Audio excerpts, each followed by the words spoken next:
Hi, welcome to Storytime. We'll be reading from the Jesus Storybook Bible, written by Sally Lloyd-Jones and illustrated by Jaco. Grab your favorite little racer and let's get started.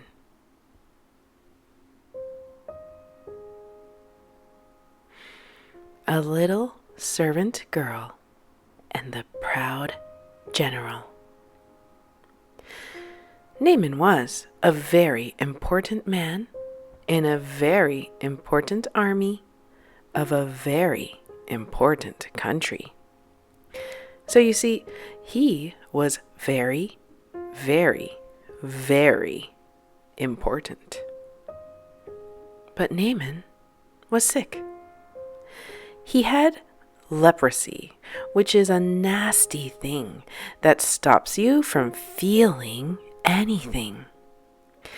Bits of you fall off without you noticing, like bashed fingers and squished toes. It might sound funny, but it wasn't. And Naaman certainly wasn't laughing. There was no cure. It never went away. And in the end, it killed you. Naaman needed help. Now, there was a little slave girl who worked for Naaman, and she knew someone who could help him. But there was a problem. Naaman was her enemy.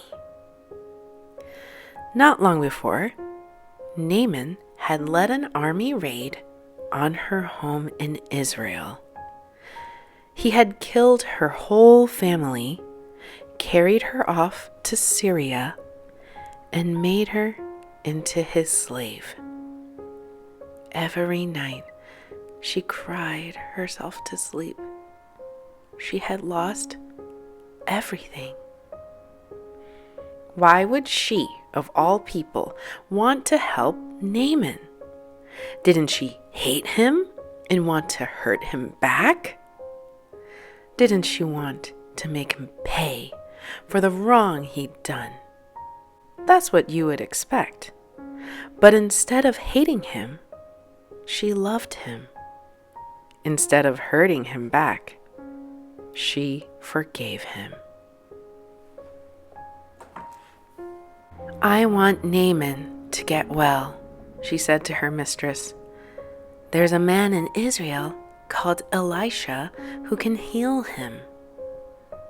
I'll go, said Naaman, loading up his wagons and putting on his flashing armor. But I'll go to the palace because that's where someone important like me gets healed. So he hurried off to Israel and went straight to the king. My healing, please, he announced. I can do lots of things, the king replied, but only God can heal. Just then, a message from Elisha arrived. Send Naaman here, it read. So Naaman hurried off to Elisha's house, but Elisha didn't even come out and greet him. He just sent a servant instead.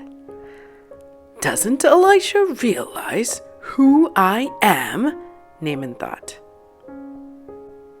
But what the servant said next made him even crosser. Wash in there, he said. Just wash? Naaman laughed. In that slimy, stinky river? He looked around to see if this was some kind of joke. It wasn't. Any person can wash in a river, he thought. I am Naaman. I am important. I should do something important so God will heal me.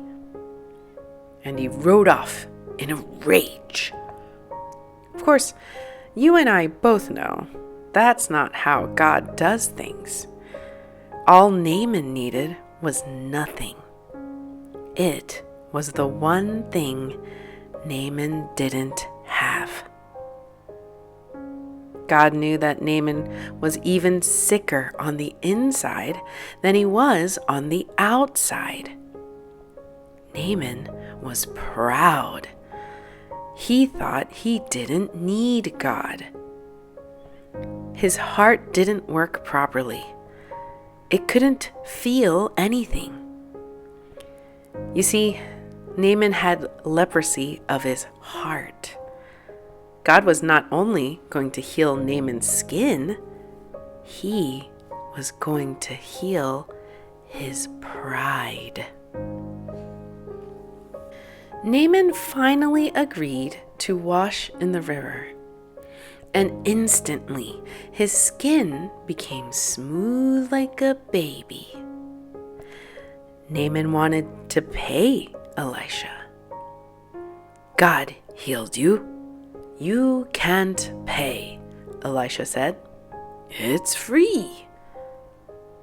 And so it was that a very sick man was healed, all because of a little servant girl who forgave him.